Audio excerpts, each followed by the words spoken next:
All right, so this is lesson 5.3 of Algebra 1, SpringBoard. We are talking about functional notation, where we will use and interpret functional notation and evaluate for specific values and domain. All right, so number one says when referring to items in item 8 in lesson 5.2, it can be confusing to distinguish among them since they begin with y equals. Functional notation can be used to help distinguish among the different functions. All right, here's an important math tip, is that it's important to recognize that fx doesn't mean f times x. Right, so here is item 8a, which is y equals 9 minus 4x. So if we write this in functional notation, all right, if we are writing this in functional notation, we have f of x equals 9 minus 4x, right? Where it says that this reads as f of x. And here is a very important thing for us to understand and to make sure that we realize here, right? Is that f of x is equivalent to y. What that means is that whenever we have f of x equals, it's the same as saying y equals. Okay, so this is the same. If we say f of x equals, it's the same as saying y equals. All right, the f is the name of the function, right? And then the x is going to be the input, which makes what's over here to be the actual function, but over here is also what will be the output. All right, that's why it equals to y, because we know the y variable is our output. So number one says to distinguish among the different functions. It is possible to use different names. All right, use the name of h to write the function for item 8b. So if I flip the page, item for 8b says y equals 1 over x. Okay, and if I'm using the name h, right, we know that the f was the name of the input of that. So this would be h of x equals 1 over x. The functional notation is useful for evaluating functions for multiple inputs. To evaluate f of x equals 9 minus 4x, for x is equal to 2, you substitute 2 for the variable x, and write f of 2 equals 9 minus 4 times 2. Simplify the expression that yields f of 2 equals 1. So in a paragraph form, that's what this did. All it did was saying, well, I have f of x equals 9 minus, let me increase that even more so I have more room to write. Let me erase this. So now I got a little bit more room to write. It just says in paragraph form that f of x equals 9 minus 4x. And it's saying that x is equal to 2. Well, since x is 2, you substitute it, right? So I'm going to substitute it not only for the x here for the input, so I'm going to say f of 2, but I'll also substitute it in for inside the x for inside the function. Naturally, this is 9 minus 8, which is 1. So that's why you can say the f of 2 instead of just saying x, y equals 1, you would say the f of 2 is 1. So now I want you to do that for number 2. It gives you some of the values, right? It gives you some of the values there, and it wants you to do the same thing. So we have the first one would be f of 5 equals 9 minus 4 times 5, which is 9 minus 20, which is negative 11. We have f of negative 3, which is 9 minus 4 times negative 3, which is 9 plus 12, which will equal 21. And then lastly, we have f of 0.5, which is equal to 9 minus 4 times 0.5, which is equal to 9 minus 2, which is 7.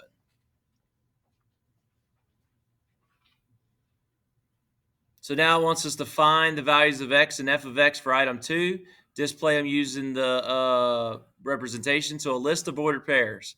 All right, so I take my x value, which was 5. Remember, list of ordered pairs, it's got to be in parentheses with a comma. And my y value was negative 11,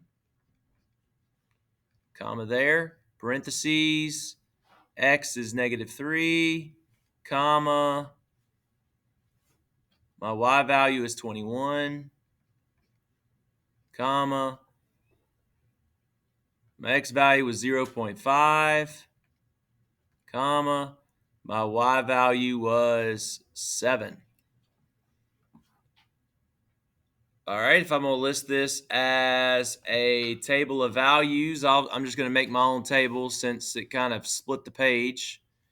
My x and my y would just be 5, negative 11, negative 3, 21, 0.5, and 7.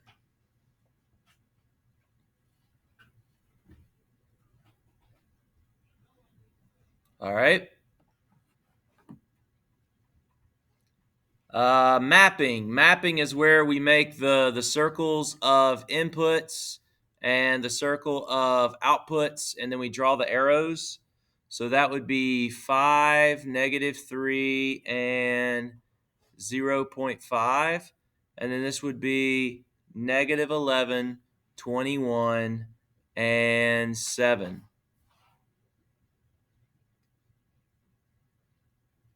I draw my lines. Okay. Now I have to graph these. So we'll draw a graph. If you're doing this in your SpringBoard book, you have graph paper on the side of your SpringBoard book. Makes it kind of easy peasy. My x values are they're small, so I'll say ones, right? 1, 2, 3, 4, 5, right? We'll say that's 1. We'll say that's 5, and then we can count, know that that's by ones. These are a little bit larger, so I'm going to go by 5s. 5, 10. I got to go to 20, right? So I need to go up to 15, 20. I need to actually kind of come up here some so I can get me a 25. So negative 11, that would be 5, negative 10, negative 15. That's as far as I got to go down for that. So I should be able to cover everything. So again, 1, 2, 3, 4, 5, negative 5, and a negative 1. So I should be able to cover everything with this type of graph. 5, negative 11 would be under the 5, just above the 10, just below the 10, right? The negative 10, just below it. And then I'm going to label it so that way anybody that reads that knows that, hey, I'm trying to put this at 5 and 11. 5 and 11 should be under the 5, and it should be in between the negative 10 and the negative 15, close to the negative 10. Okay. Negative 3, 21, 1, 2, 3 up here. So I'm kind of impeding a little bit, but that's okay. We'll say that's negative 3, 21. Again, it's above the negative 3, which is here. It's above the negative 3, and it's in between the 20 and the 25, and I tried to draw it as close to the 20 as I could. Half and 7, well, half is going to be in between 0 and 1. 7 is going to be in between 10 and 5. So I'm going to put it about right there. Label it as 0.5. 7. Don't just draw the dots. Make sure you label them. All right? So in your graphs, check and make sure in your graphs that you labeled your dots when you drew them. Make sure you labeled them because, again, you're telling whoever's grading this paper that, hey, this is where I believe this point is. Okay? If you don't label it, then how do I know what point you think this is? You need to make sure you label your dots. For number 4, it says, given the function of f of x equals 9x, as shown below, what is the value of x if f of x is 1? Well, we talked about up here that f of x and y equals is the same. So what this is saying down here is that y is equal to 1. Or we can substitute that if f of x is 1, then we substitute for this f of x, and we just let that be 1, equals 9 minus 4x. And then we'll just solve for x, right? We solve for x by subtracting a 9 by both sides, and that gives us negative 8 equals 9 minus 9 is 0, so that's just a negative 4x. Divide a negative 4 by both sides, and x equals 2. And x would just equal 2.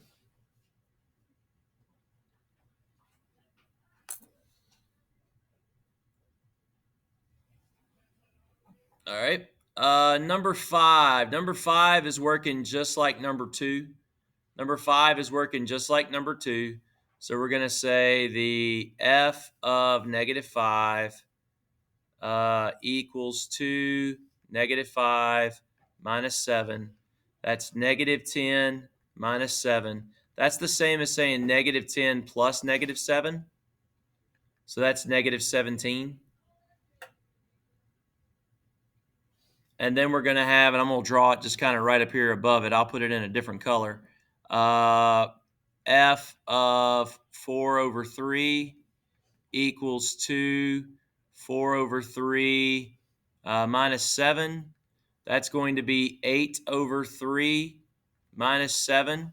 Go ahead and change that 7 into an improper fraction with a 3 in the denominator. If I'm moving a whole number to an improper fraction, you multiply the numerator, the whole number, by the denominator, right? So if this is going to be 8 minus 3 minus, and I want this to be a denominator of 3, what do I multiply the 7 by? I multiply it by the 3. So 7 times 3 would be 21. So now it's an improper fraction, but I can still solve what I need to do. And that's going to be a negative 13 over 3. And that doesn't reduce. And so the answer is 4 over 3. I mean, negative 13 over 3.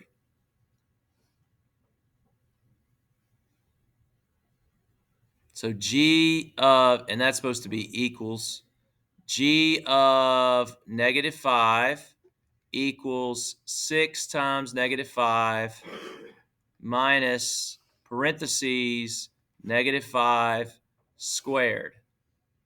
Okay, what's 6 times negative 5? Negative 30. Minus, I have negative 5 times a negative 5. That's what negative 5 squared means. Negative 5 times negative 5 is a positive 25. So I have negative 30 minus 25. That's the same as saying negative 30 plus a negative 25, which is a negative 55.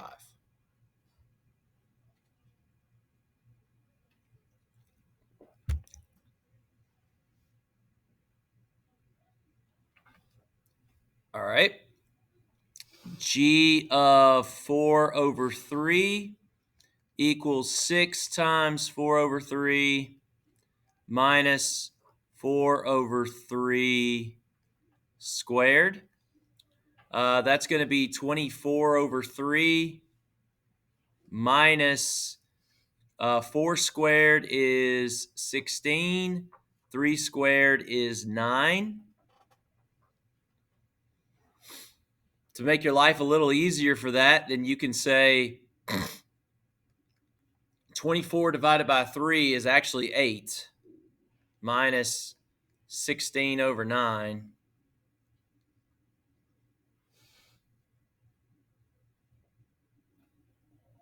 You can do this one of two ways, all right? You can make 8 an improper fraction. What's the matter, Casey? Do you need to turn off the right light so you can see better?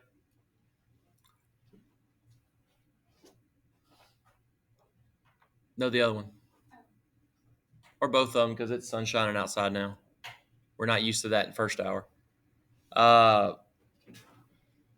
So you can work this in two ways, right? We can either turn this 8 into an improper fraction, which might be easier for you, right? Because we know the numerator is just going to be multiplied by this denominator.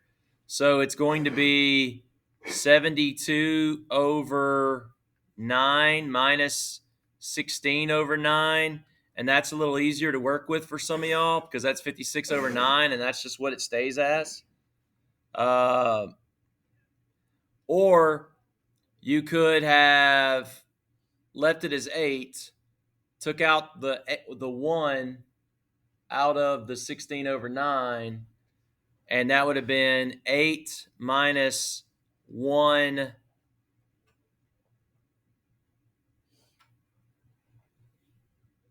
7 over 9. So that would have been 7.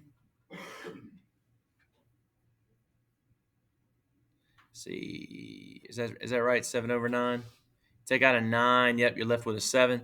That'd have been 7 and 7/9.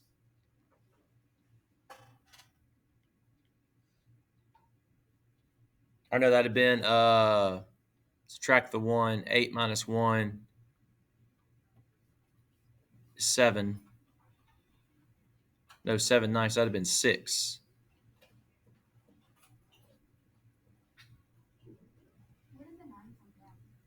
The 8, excuse me. The 9 is the denominator. But you see, like if you go through and you try to do that, it gets a little more confusing. So that's just another way that you can do it. I wouldn't recommend it. The 9 is the denominator here. The 9 came from whenever I squared the 4. I got 16, and then you have to square the 3. That gives me the 9. So that's 16 over 9. Because whenever you square something, right, I got 4 over 3 being multiplied by 4 over 3. Well, when you multiply fractions, you multiply straight across, giving me 16 over 9.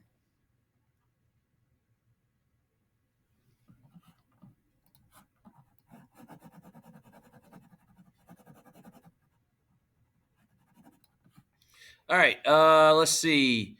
This one's going to be the h of -5. Actually, I don't like doing the colors like that. Hold on.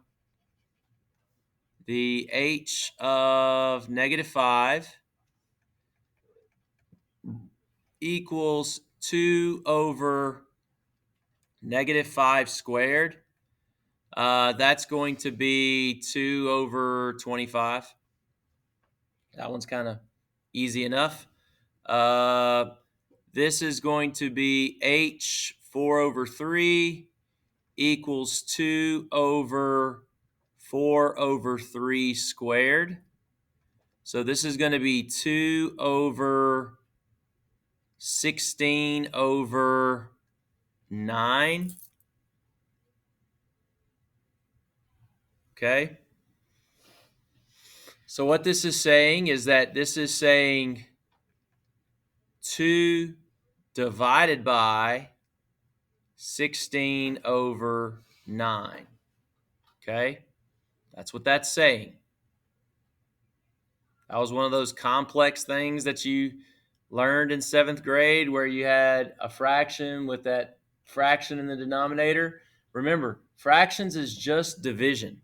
Okay? This is saying 2 divided by 16 divided by 9. That's all this is really saying. Okay. So in order to solve a division with a fraction, we actually can take our multiplicative inverse and make that 2 times 9 over 16. Okay, 2 times 9 over 16, which is 18 over 16, which is just 9 over 8.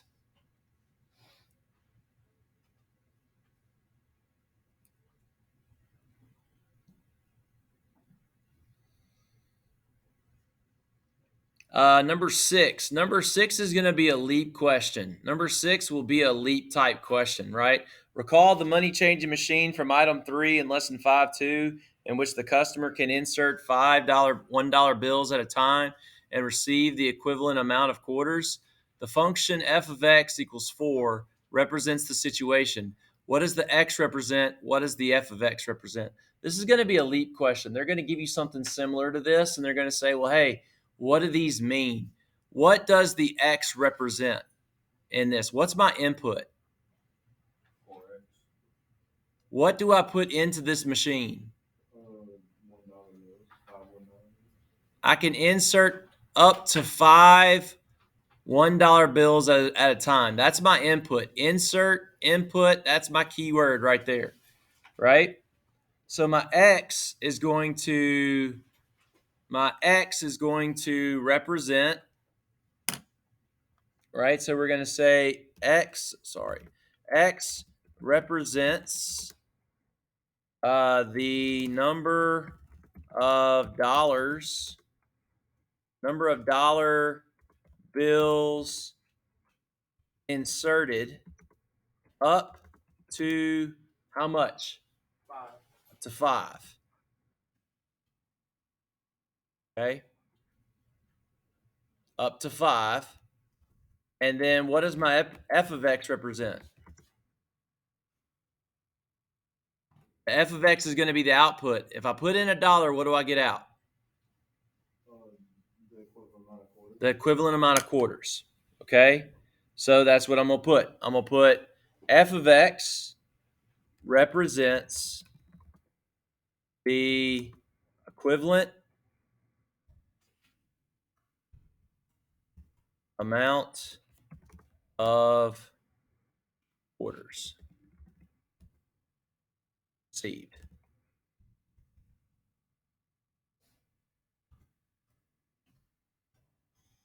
Right? You receive an equivalent amount of quarters, so f of x represents the equivalent amount of quarters received. Did I misspell received? I misspell received. Okay? So this will be a leap question. This is going to be a like question that's going to be on your your interim. You're going to have something that's very similar, just like that, where they're going to give you that. They're going to say, "Hey, what's the x? What is the x? What's the f of x represent?" And they're going to want you to pull out what it is. And it's very easy because the paragraph is going to tell you. You don't have to search. Just trust that the paragraph will tell you what it is. All right. Number 7, whose function is the set of positive consecutive integers form a sequence? The term of the sequence ranges values of the function. For the sequence 4, 7, 10, 13, f of 1 is 4, f of 2 is 7, f of 3 is 10, f of 4 is 13. So consider the sequence -4, -2, 0, 2, 4, 6, 8. What is f of 3? What? Right, that's my third input, right? This is saying, well, hey, what is my third input? My third input is 1, 2, 3, right? So that would be f of 3 equals 0. Well, what is my 7th input? 4, 5, 6, 7. That would be f of 7 equals 8. All right. Checking our understanding, evaluate the functions for the domain values that are indicated. All right. So this is a problem that if you haven't already done so, you need to pause it All right, and you need to work these out. If you haven't already done so, you need to pause this video and you need to work these out. All right. And I assumed you paused the video, which I know you probably didn't, but here we go. All right, so for A, for P of -5, you should get -1. For P of 0, you should get 14. And then for P of 4, you should get 26. All right. Remember, no work, no credit. So if you're just copying these down, right? No work, no credit. So we have for B, we have H of 2, that's a -2, is going to be 14. We have H of 0 is going to be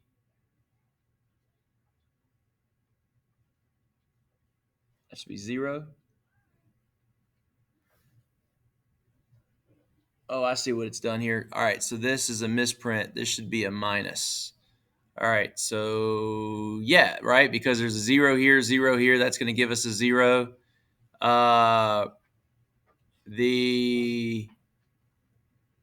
When H is 5, that's going to be 5 squared. That's 25 minus 5 times 5, which is 25. That's going to be 0.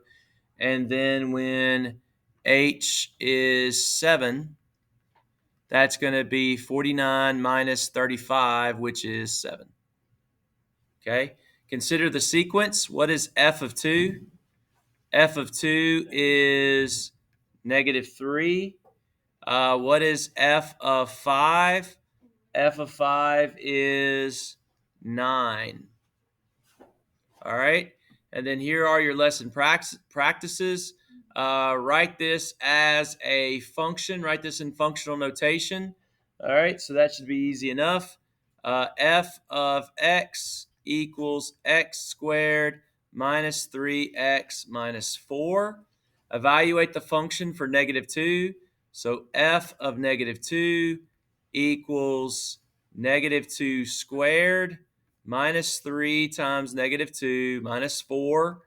That's going to be 4 plus 6 minus 4, which is 6. So f of -2 is equal to 6. Make use of the structure. What value of x does f of 4 have to equal -6? So this is saying when f of x is 4, so we're going to say -4 equals x squared minus 3x minus 4. Okay, so we get ready to do some math. Now, there's going to be some math. Now, if we would have actually been on time with our starters, we actually could have worked this because this is a trinomial, and we were getting to multiplying and factoring trinomials in our starters. We just haven't gotten there yet. All right, so what I'm going to first do is we have to work this down and we have to solve this for x, right? We have to solve this for x. All right, so this is going to be if I move this over, that's going to be 0 equals x squared minus 3x. Okay, well, there's a lot of complicated math we can do here. But think about it first. Let's just think about it common sense ways, right? We had an example of it up here for the zeros, right? Where I had a 0 here and a 0 here, and what did it give me? 0. So what value of x can I square, then subtract 3 times another value of x to give me 0? What can I say x equals that will give me 0? All right, so you said 3. All right. So if x is 3, then that's going to be 9 minus 3 times 3, which is 9 minus 9, which is 0. Hey, that checks out. Is there another option? Can x be something else and it still give me 0?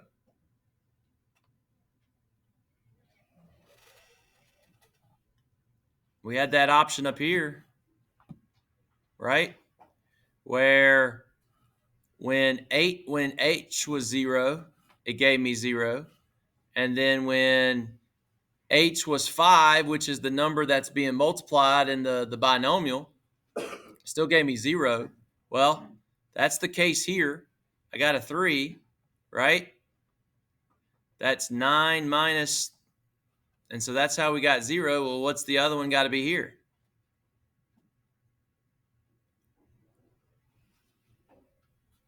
It's got to be 0. What's 0 squared? Minus 3 times 0. That's still 0. Okay? So x can be 3, x can be 0. Consider the sequence, right? Consider the sequence. What is f of 4? Well, that's 1, 2, 3, 4. So f of 4 is 2. All right.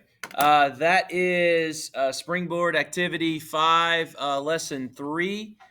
You now need to work on the Activity 5 practice, which is on page 79 and page 80. All right, and if you're watching the end of this video, I will make a video of 79 and 80, so that way you can check over your answers this weekend. All right, let me exit out of this. All right, if you have any questions or comments, please email me, david.lemons@rpsb.us. All right, thank you.